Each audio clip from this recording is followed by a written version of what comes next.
జై తెలంగాణ.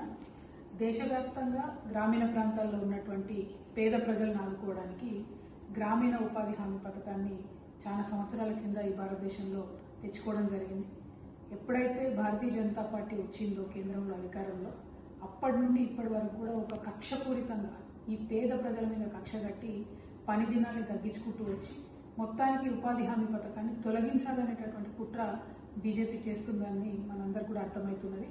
ఉదాహరణకు తీసుకుంటే కోవిడ్ తర్వాత 2021-22 సంవత్సరాల్లో మన తెలంగాణలో 14 కోట్ల పని దినాలను ఇవ్వగలిగితే, ఇప్పుడు ఈ సంవత్సరం పోయిన సంవత్సరం చూసుకుంటే 7 కోట్ల పని దినాలకు తగ్గించడం జరిగింది. అంటే కంప్లీట్గా ఉపాధి హామీ పథకం అనేది ఇదివరకు చట్టంగా ఉండింది.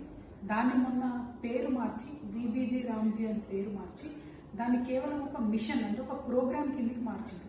చట్టబద్ధత వేరు, ఒక ప్రోగ్రామ్ వేరు. సో రేపటి నాడు ఈ ప్రోగ్రామ్ కేంద్ర ప్రభుత్వం కంటిన్యూ చేయకపోతే కూడా మనం ఎవరం కూడా ఏం చేయలేని పరిస్థితి ఉంటుంది.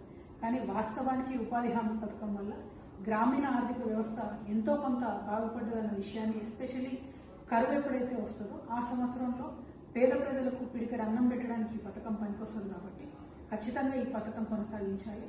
ఈ పథకాన్ని దగ్గరుండి చాలా మంది యువతి యువకులు ఫీల్డ్ అసిస్టెంట్గా ఉండి మరి ఆ గ్రామంలో ఒక గ్రామం యాజ్ ఎ యూనిట్ తీసుకున్నప్పుడు ఆ గ్రామంలో ఉన్న పేదవాళ్ళందరికీ ఉపాధి వచ్చే విధంగా చేస్తారు. కాబట్టి ఆ ఫీల్డ్ అసిస్టెంట్లకు కూడా ఉద్యోగ భద్రత ఉండాలి, చట్టబద్ధత ఉండాలి, లేబర్ కోడ్ పరిధిలోకి వాళ్ళు రావాలి, వాళ్ళకు మినిమం వేజెస్ ఇవ్వాలని నేను తెలంగాణ జాగృతి తరఫున డిమాండ్ చేస్తూ ఉన్నాను. ఇది చాలా ముఖ్యమైన విషయం.